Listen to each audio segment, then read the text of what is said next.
Krishnamurti, in dialogue with Dr. Alan W. Anderson. J. Krishnamurti was born in South India and educated in England. For the past 40 years, he has been speaking in the United States, Europe, India, Australia, and other parts of the world. From the outset of his life's work, he repudiated all connections with organized religions and ideologies and said that his only concern was to set men absolutely, unconditionally free. He is the author of many books, among them The Awakening of Intelligence, The Urgency of Change, Freedom from the Known, and The Flight of the Eagle. This is one of a series of dialogues between Krishnamurti and Dr. Alan W. Anderson, who is professor of religious studies at San Diego State University, where he teaches Indian and Chinese scriptures and the oracular tradition. Dr. Anderson, a published poet, received his degree from Columbia University and the Union Theological Seminary. He has been honored with a Distinguished Teaching Award from the California State Universities. Mr. Krishnamurti, I was very taken with a recent statement of yours in which you said that it's the responsibility of each human being to bring about his own transformation, which is not dependent on knowledge or time.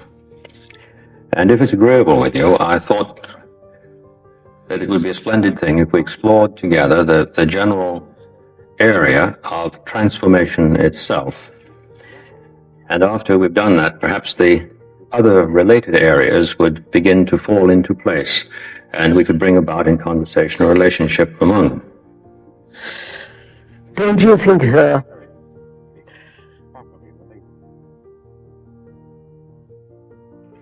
considering what's happening in the world, in India, in Europe, and in America,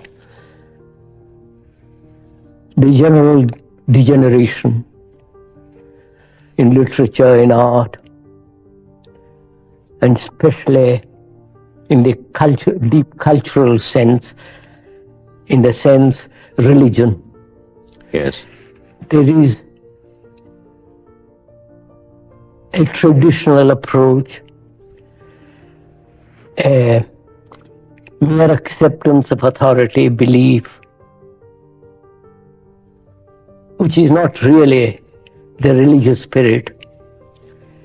Seeing all this, the confusion, the great misery, the sense of infinite sorrow, any observant and most serious people would say that the society cannot possibly be changed except only when the individual, the human being, really transforms himself radically, that is, regenerates himself fundamentally. And the responsibility of that depends on the human being, not on the mass or on the priest or on a church or a temple or mosque or whatever, but on a human being who is aware of this enormous confusion, politically, religiously, economically, in every direction. There is such misery, such unhappiness. And when you see that, it is a very serious thing to ask oneself whether a human being like oneself or another, that whether he can really deeply undergo a radical transformation. And when that question is put to him, and when he sees his responsibility in relation to the whole, then perhaps we can discuss what relationship has knowledge and time in the transformation of man. I quite follow. We'd need then to lay some groundwork in order to move into the question itself. Yes. Because most people are not concerned with the world at all. Most people are not concerned seriously with the events, with the chaos, with the mess in the world at present. They're only concerned very superficially. Problem of energy, problem of pollution, and so on, such superficial things. But they're really not deeply concerned with the human mind, the mind that is destroying the world. Yes, I quite follow.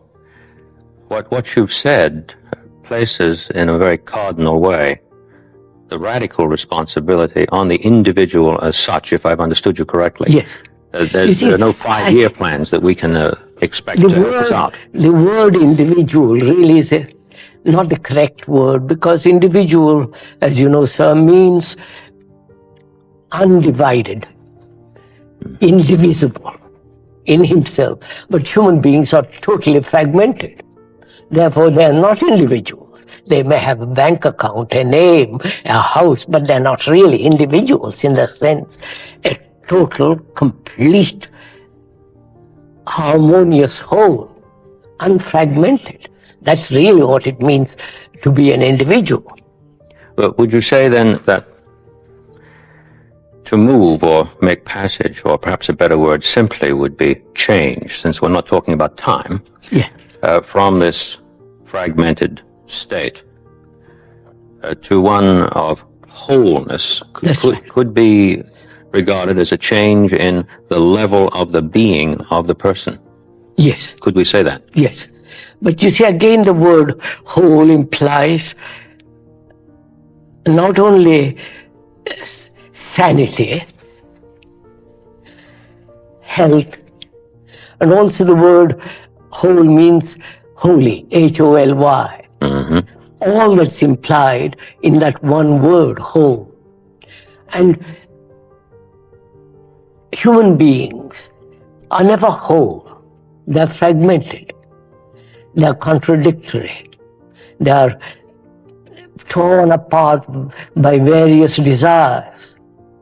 So when we talk of an individual, the individual is really a human being who is totally, completely whole, sane, healthy, and therefore holy.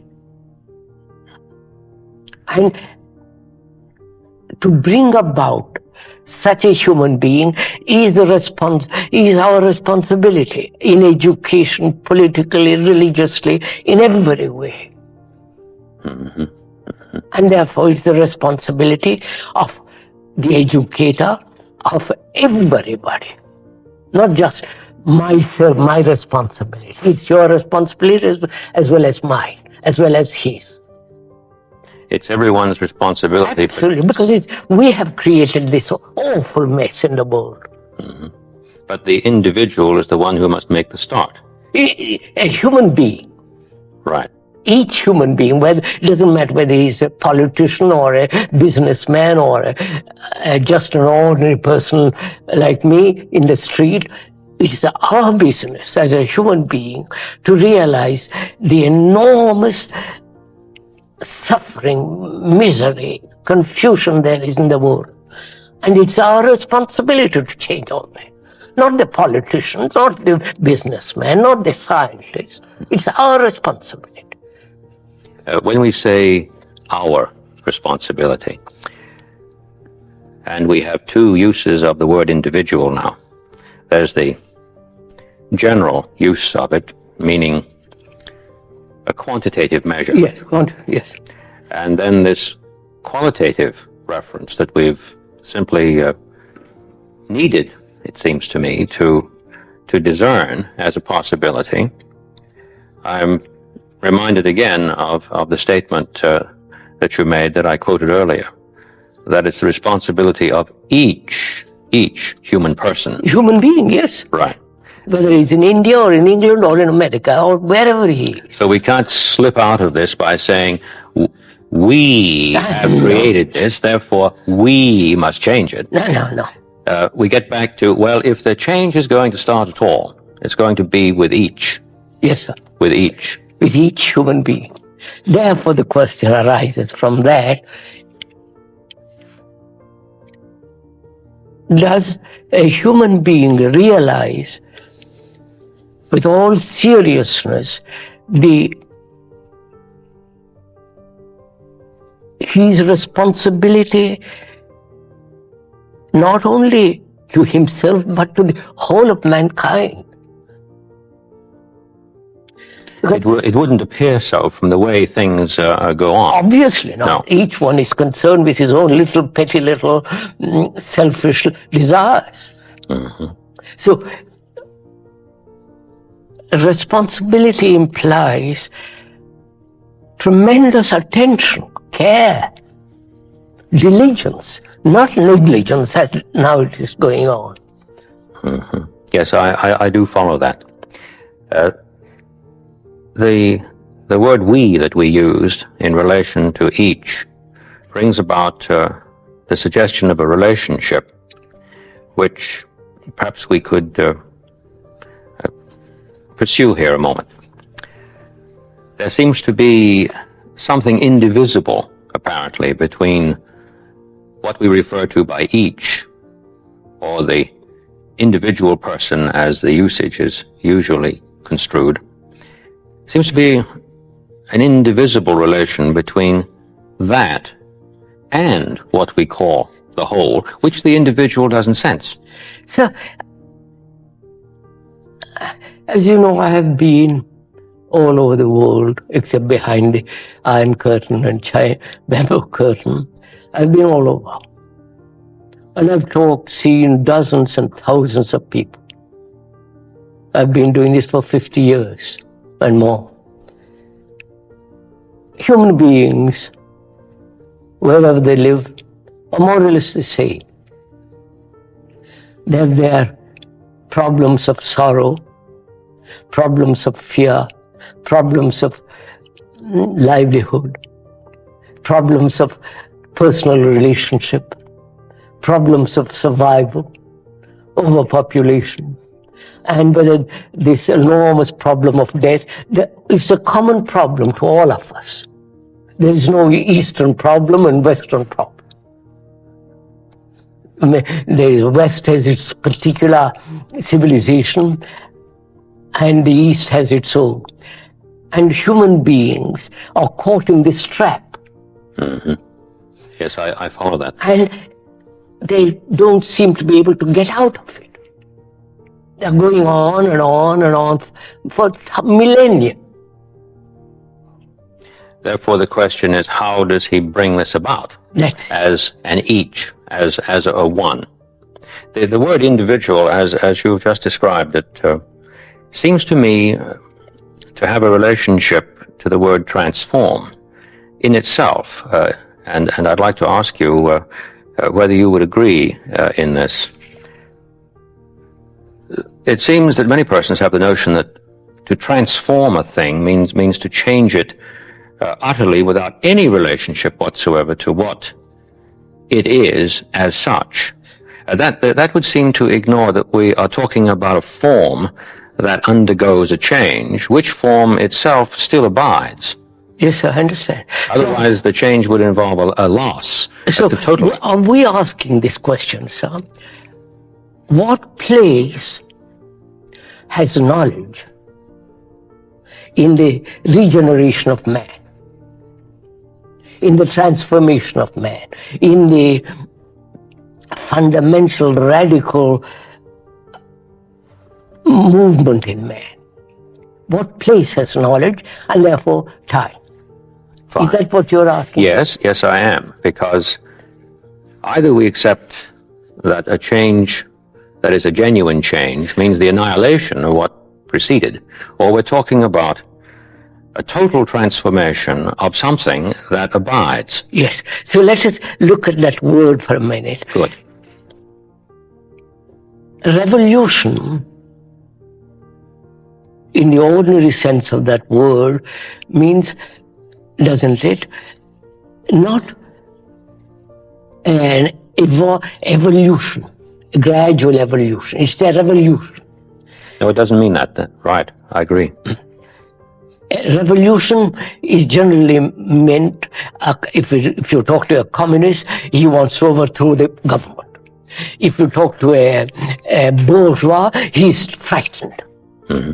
If you talk to an intellectual, he has various criticisms about revolution.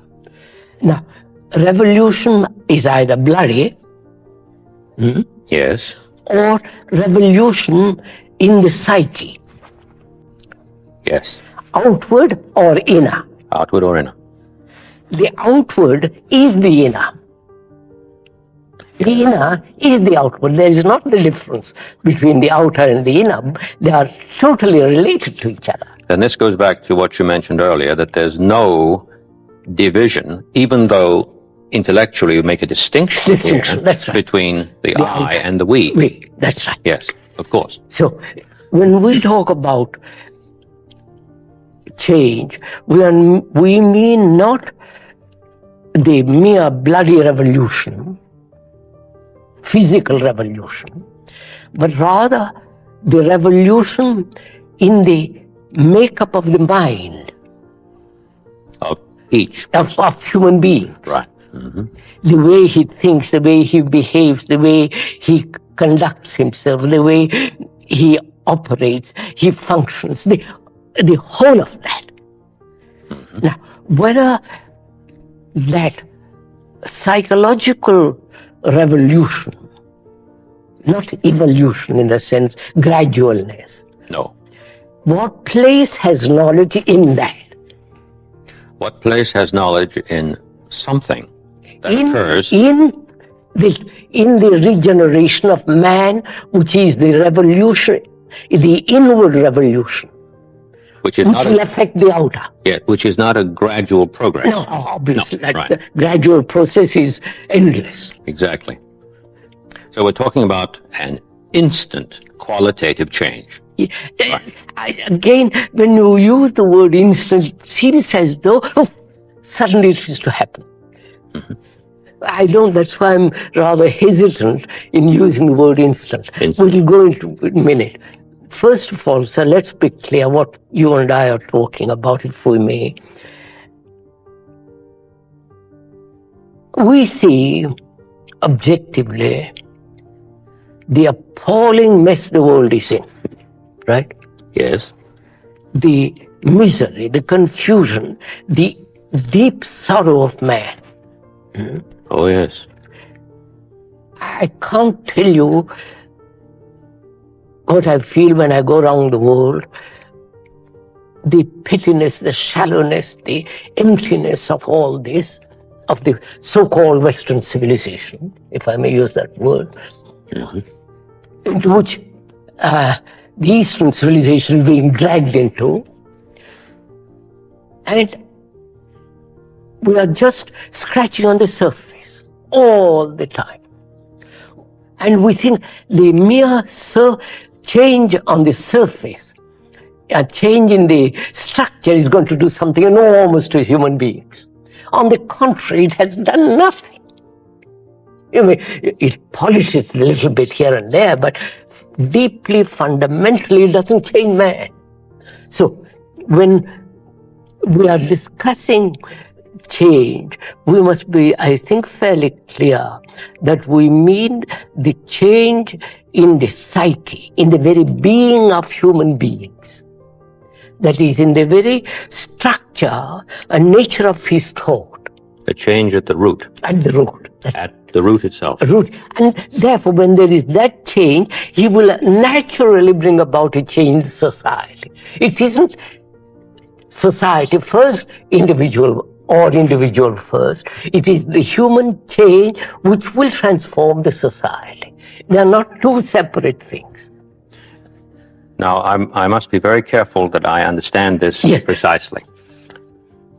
I think I discern now why in the statement you said which is not dependent on knowledge or time. Yes. Because when this person changes, this each human being changes, the change that begins in society is a change that is in a non-temporal relationship with the change in the each That's human right. being.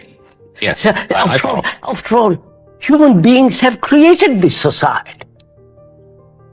By their greed, by their anger, by their violence, by their brutality, by their pettiness, they have created this society. Precisely. And they think by changing the structure, you're going to change the human being. This has been the communist problem, this has been the eternal problem. That is, change the environment, then you change man. They have tried that in 10 different ways, and they haven't done it, succeeded in changing man. On the contrary, man conquers the environment, the structure. So, if we are clear that the outer is the inner is the outer, that there is not the division, the society and the individual, the collective and the separate human being, but human being is the whole. He is the society, he is the separate human individual, he is the factor which brings about this chaos. Mm-hmm. Mm-hmm. Yes, I'm Therefore, following that very he closely. is the world and the world is him. Yes. Therefore, if he changes, The whole thing is everything that. changes. If he doesn't change, The thing is nothing like- changes. That's right. I think this is very important because we don't realize, I think, this basic factor that we are the world and the world is us. That the world isn't something separate from me and me separate from the world. You're born in a culture, Christian or Hindu or whatever culture you're born in, you are the result of that culture. Mm-hmm. Mm-hmm. And that culture has produced this world. The materialistic world of the West, if one can call it, which is spreading all over the world, Mm-hmm. destroying their own culture, their own traditions. Everything is being swept aside in the wake of the Western culture. And this culture has produced this human being. And the human being has created this culture. Exactly. I mean, he has created the painting, the marvelous cathedrals, the marvelous technological things going to the moon and so on, so on. So human beings have produced it. It's the human beings that have created the rotten society in which we live. It's the immoral society in which we live, which human beings have created it. Oh, yes, there's no way to doubt that. And therefore, the world is you, you are the world. There is no other thing. If we accept that, if we see that, not intellectually, but feel it in your heart, in your mind, in your blood that you are that, then the question, is it possible for a human being to transform himself inwardly and therefore outwardly? I'm very concerned to see this as clearly as I can in terms of two texts that come to my mind, which we could say possess an inner meaning. And because of this inner-outer thing that we've spoken about in the divided approach that is made to Scripture, there's a tremendous irony here. I'm thinking of that, to me, wonderful text in St. John's Gospel, in 3rd chapter, which says, and I'll try to translate this as the Greek has it, the one who is doing the truth is coming to the light. It isn't that he does the truth And and then later he comes to the light. And it isn't that we could say from the pulpit, I will tell you what the truth is. If you do it, then you'll see the light. Because we're back again to what you mentioned earlier, the non-temporal relationship between the action, which itself is the transformation, yes, correct, and the marvelous vista of understanding, which is not an if-then thing, but is truly concurrent. And the other one that I thought of that I was hoping you might agree in is saying the same thing, so that I understand it well in terms of what you've said, is, and again I'll try to translate it as literally as I can. God is love, and the one abiding in love is abiding in God, and God is abiding in him. correct, correct. I put the ing on all those words because of the character of the language itself. It doesn't read too. One wouldn't want to translate that for pulpit reading, perhaps, but that's the real sense of it. And this inging along gives the feeling that there's an activity here. Oh, that is not bound by it isn't a relations. static state. It isn't something you intellectually accept it and leave it like that. Then it's death. There is nothing in it. Yes. That's why, you see, sir, we have divided the physical world as the East and the West. We have divided religions, Christian religion and Hindu, Muslim, Buddhist. And we have divided the world into nationalities. The capitalists, the socialists, the communists, and the other people. So we have divided the world, and we have divided ourselves as Christians, non-Christians.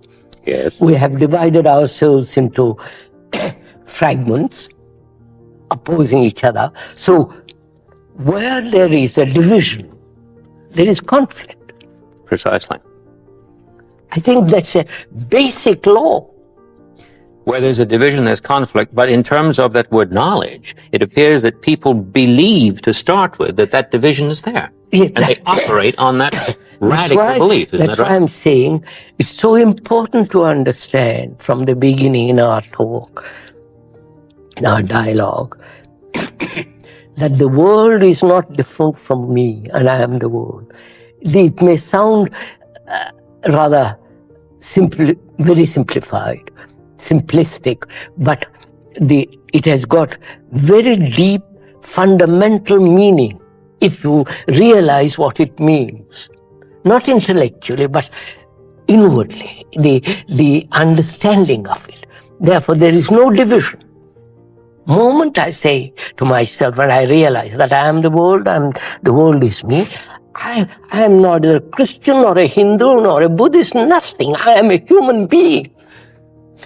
I was just thinking when you were saying that how certain kinds of philosophical analysis would approach that, and in terms of the spirit of what you've said, this really is almost a cosmic joke, because on the one hand, as you said, it might sound simplistic. Some would say it is. Therefore, we don't have to pay attention to it. Others would say, well, it's probably so much in want of clarity, even though it's profound, that it's some kind of mysticism out there. I know, and we're back and forth with the division again. As soon as that happens. That's right. I do follow you. So, if that is clear, that there is, that human mind has divided the world in order to find its own security, which brings about its own insecurity. When one is aware of that, then one must inwardly as well as outwardly deny this division. As we and they, I and you, and the Indian and the European and the communist, you cut at the very root of this division. Therefore, from that arises the question, can the human mind, which has been so conditioned for millennia, can that human mind, which has acquired so much knowledge Yes. in so many directions, can that human mind change, bring about a regeneration in itself and be free to reincarnate now? Now. Now. Yes. That is the That's the question. question. Exactly. Reincarnate Now. now. It would appear from what you've said that one could say that the vast amount of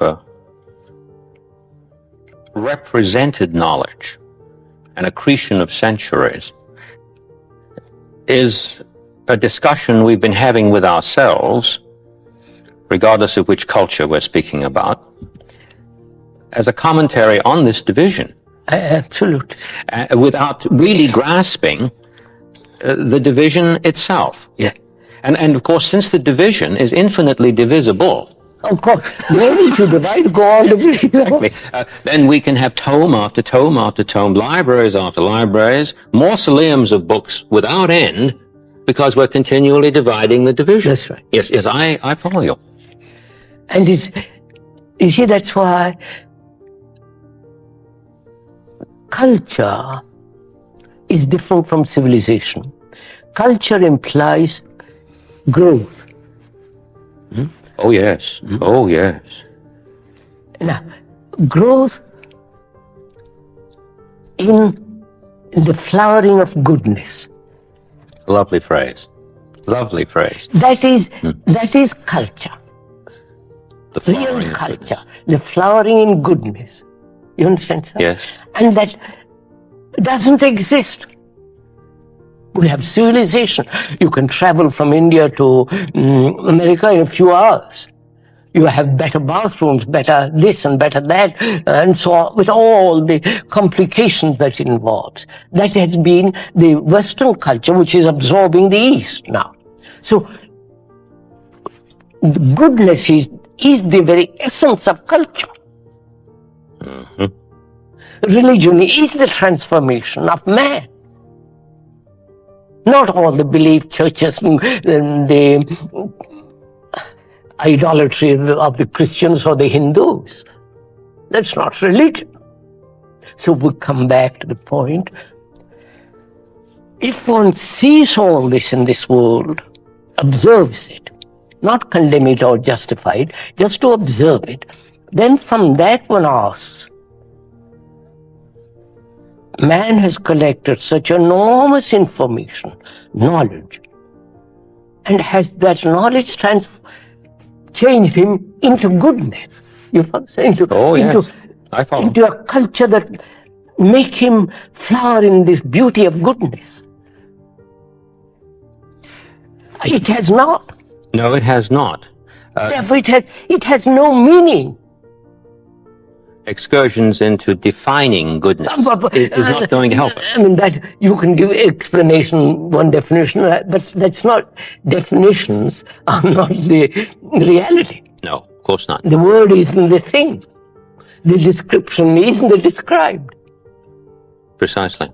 So, we come back again. Yes, let's do. Because I personally, I'm tremendously concerned with this question. How to change man? Because I go to India every year for 3 months or 5 months, and I see what's happening there, and I see what's happening in Europe, I see what's happening in this country, America, and it's something, I can't tell you what shock it gives me each time I come to these countries. The degeneration, the superficiality, the intellectual concepts galore. without any substance, without any basis or a ground in which the beauty of goodness, of reality can grow. Now, so saying all that, what place has knowledge in the regeneration of man? That is the basic question. That's our point of departure. Departure. Good. And the knowledge that we have pointed to so far, that has emerged in our discussion, is a knowledge which in itself has no power to effect this transformation. No, sir, but knowledge has a place. Yes, I didn't mean that. I mean, what is expected of this knowledge that we pointed to, that is accumulated in libraries, is an expectation which it in itself cannot fulfill. No. I must go back to the word again. The word knowledge. What does it mean to know? Well, I have understood the word in the strict sense this way. Knowledge is the apprehension of what is, but what passes for knowledge might not be that. No, what is generally accepted as knowledge is experience. Yes, what is generally accepted. We'll begin with that, because right. that's what... Let's begin with what is generally accepted. Experience, which yields or leaves a mark which is knowledge. That accumulated knowledge, whether in the scientific world or in the biological world or in the business world or in the world of the mind, the being, is the known.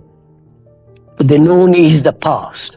Therefore, knowledge is the past. Knowledge cannot be in the present.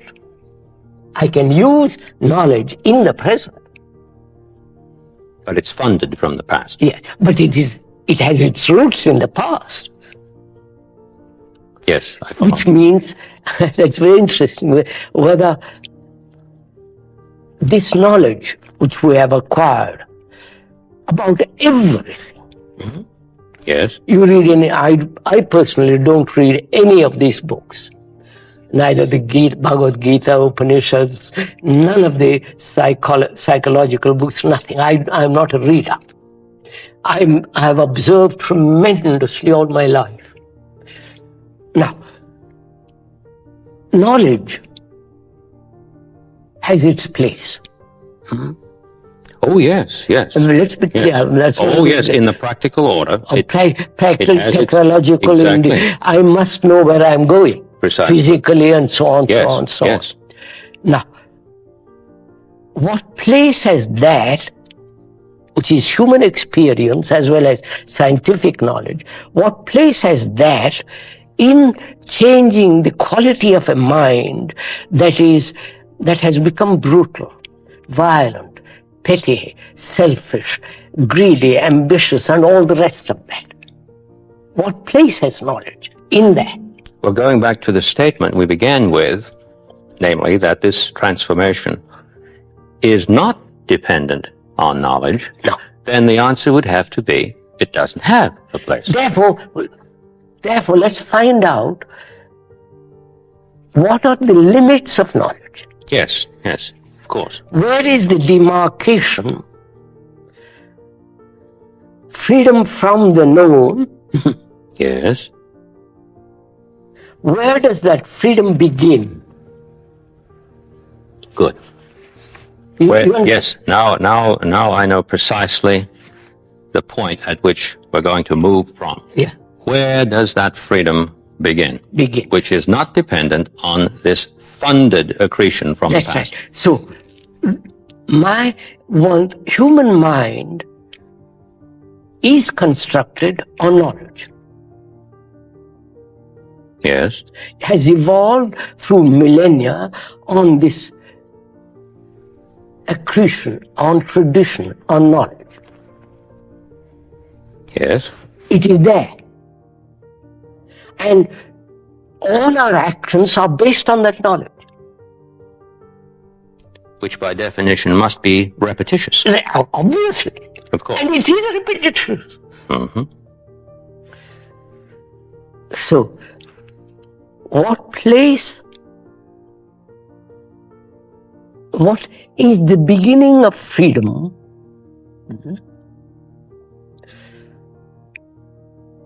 In relation to knowledge. May I put it this way, make Yes. myself clear? Yes.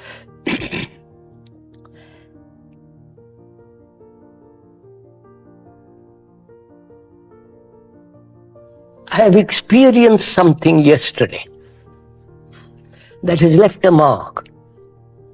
That is knowledge. And with that knowledge, I meet next experience. So, the next experience is translated in terms of the old. And therefore, that experience is never new.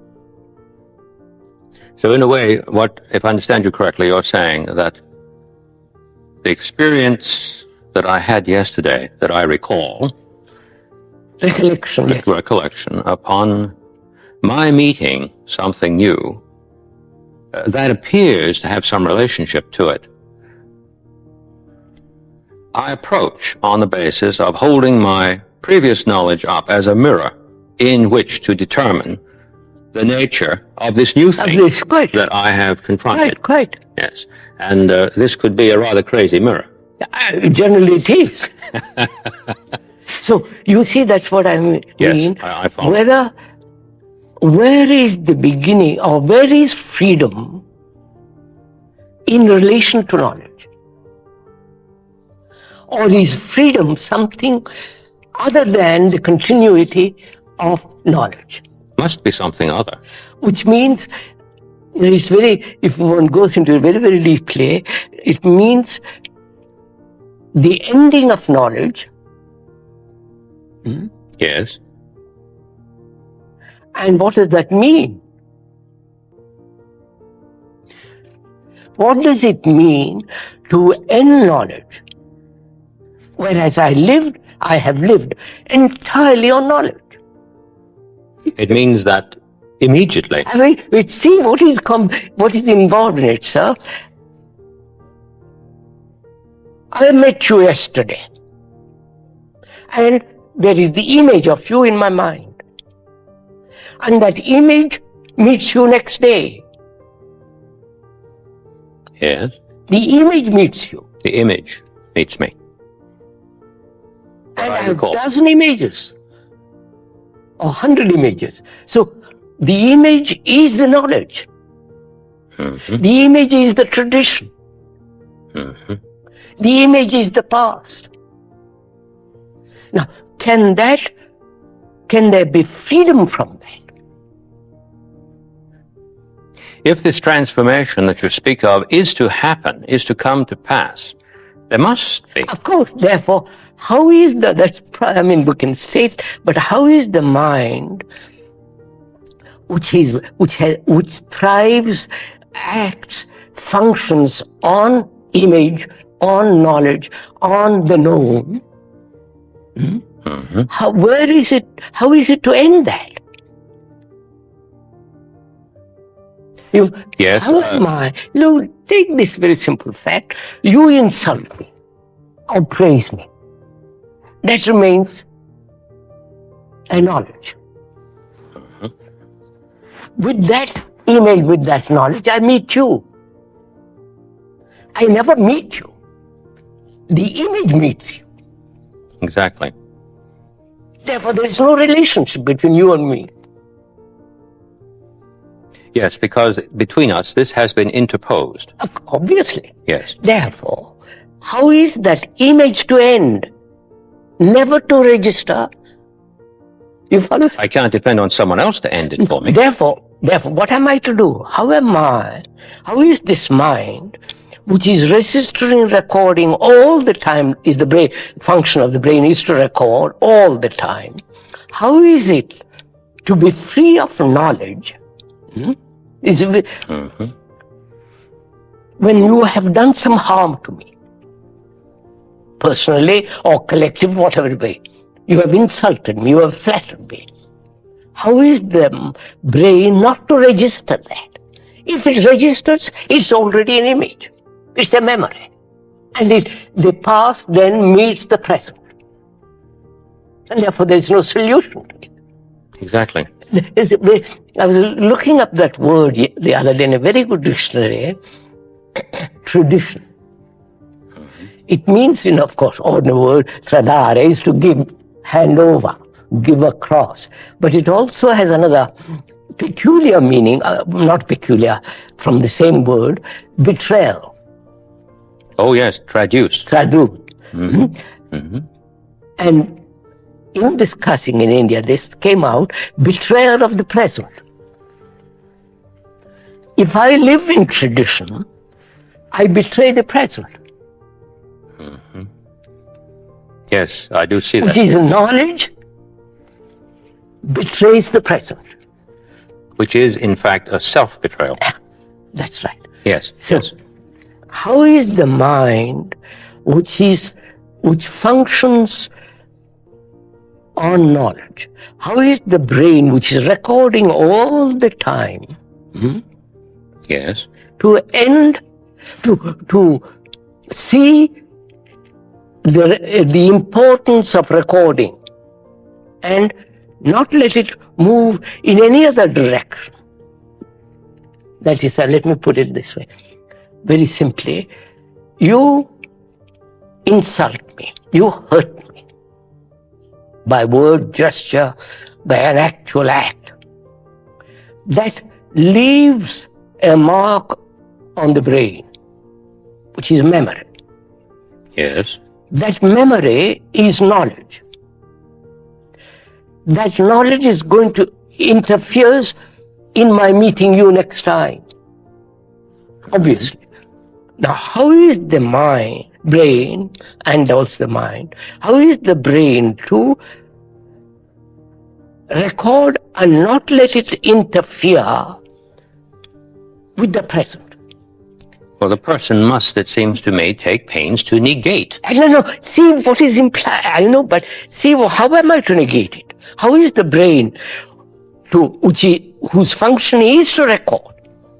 Like a computer, it's recording. Yes. I didn't mean to suggest that it negates the recording, but it's the association, the translation of the recording into an emotional complex. How is it, that's just the point, how is it to end this emotional response when I meet you next time who have hurt me?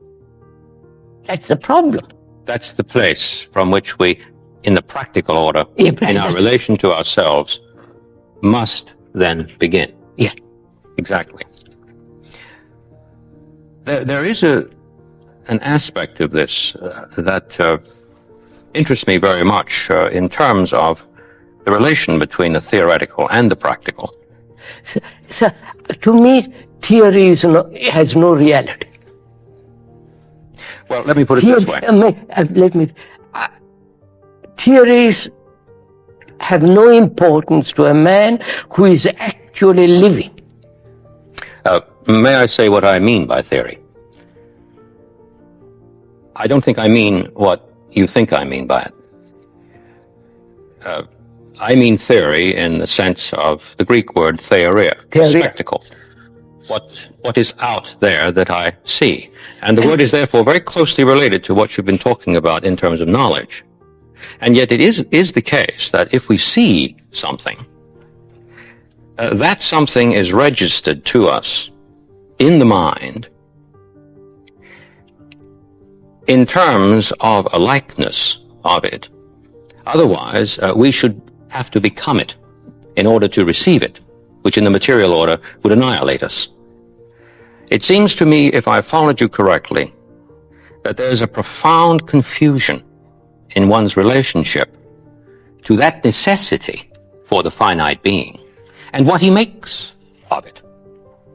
And insofar as he's making the wrong thing of it, he's in desperate trouble and can only go on repeating himself. And in such a repetition, increasing despair. Have I distinguished this correctly? You see,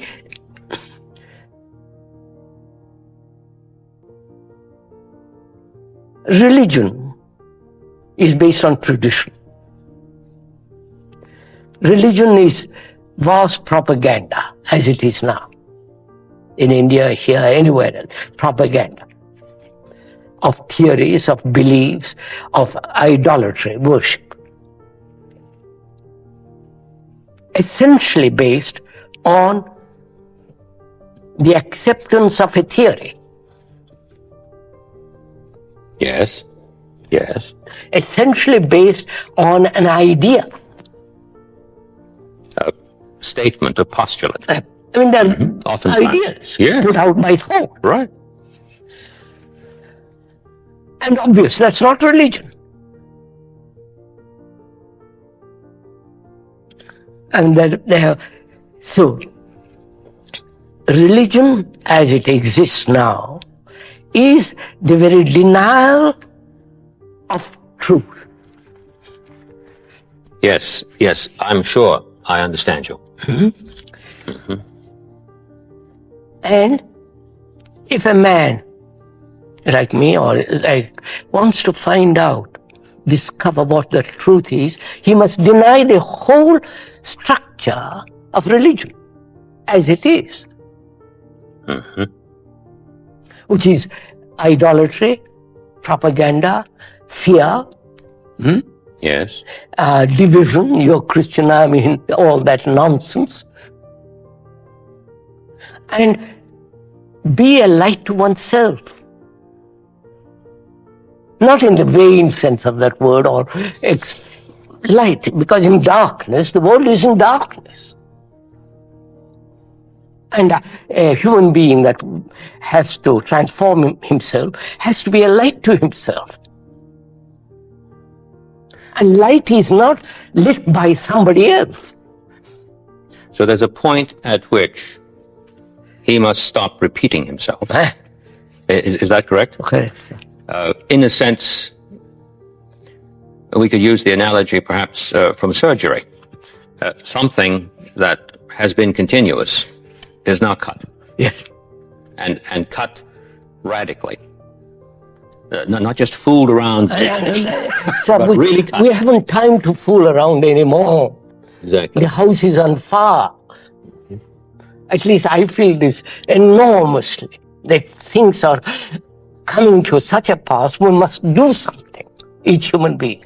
Not in terms of better houses, better security, more this and that, but basically to regenerate himself. But if the person believes that in cutting himself from the secretion, that he is How can you killing himself, then he's going to resist that idea, isn't he? Of course, of course. Therefore, he has to understand what his mind has created. Therefore, he has to understand himself. So he starts observing And himself, himself. which is the world. Yes. Not learning 5 languages to be able to construe. No. Yes, yes. I'm going to schools where you learn sensitivity and all that rubbish. The point that you're making, it seems to me, is made also by the great Danish thinker Kierkegaard, who lived a very trying life in his own community, because he was asking them, it seems to me, to undertake what you're saying. He was saying, look, if I go to seminary and I try to understand what Christianity is by studying it by day, then what I'm doing is appropriating something here. But then when do I know when I've appropriated it fully? I shall never know that point. Right. Therefore, I shall forever appropriate it and never do anything about it as such, as a subject. The person who must risk the deed, not the utterance of what someone has said before, or not simply thinking through what someone has thought before, but actually embodying the meaning through the observation of myself in relation to that. Quite. And that has always seemed to me a very profound insight. But one of the ironies of that is, of course, in the academy we have an endless proliferation of studies in which scholars have learned Danish in order to understand Kierkegaard. And what they're doing is, to a large extent, if I haven't misjudged the spirit of much that I've read, is simply perpetuate the very thing he said should be cut. I do have this very strong feeling that profound change would take place in the academy, of which you know I'm a member. If the teacher were not only to grasp this that you've said, but take the risk of acting on it. Since if it isn't acted on, if I've understood you correctly, we're back again where we were. We have toyed with the idea of being valiant and courageous, but then we have to think about what's involved before we do, and then we don't do. Quite. We think and don't do. Therefore, sir, the word is not the thing. The description is not the described. And if you are not concerned with the description, but only the thing what is, then we have to do something. When you are confronted with what is, you act. But when you are concerned with theories and speculations and beliefs, you never act. So there isn't any hope for this transformation, if I've understood you correctly. If I should think to myself, that just sounds marvelous. I am the world, and the world is me, while I go on thinking that the description is the described. There is no hope. So we're speaking about a disease over here, and we're speaking about something that has been stated as the case. And if I take what has been stated as the case, as the case, then I'm thinking the description is the described. Of course. And I never get out. Sir, it's like a man who is hungry. Any amount of description of the right kind of food and the beauty of the food, it will never satisfy him. He is hungry, he wants food. So, all this implies, doesn't it, sir? Several things. First, can there be freedom from knowledge? And knowledge has its place. Mm-hmm. Can there be freedom from the tradition as knowledge? From the tradition as knowledge, yes. Can there be freedom from this separative outlook? Me and you, we and they, Christian, and all this divisive attitude or activity in life. Those are the problems we have to... That's what we must attend to as we move through our dialogues. Yes. So first, can the mind be free from the known? I mean, not verbally, but actually. But actually, yes. I can speculate about what is freedom, what is all the rest of it, but see the necessity, the importance that there must be freedom from the known. Otherwise, life becomes repetitive, continuous, superficial scratching. It has no meaning. Of course. In our next conversation together, I hope we can begin where we've just left off.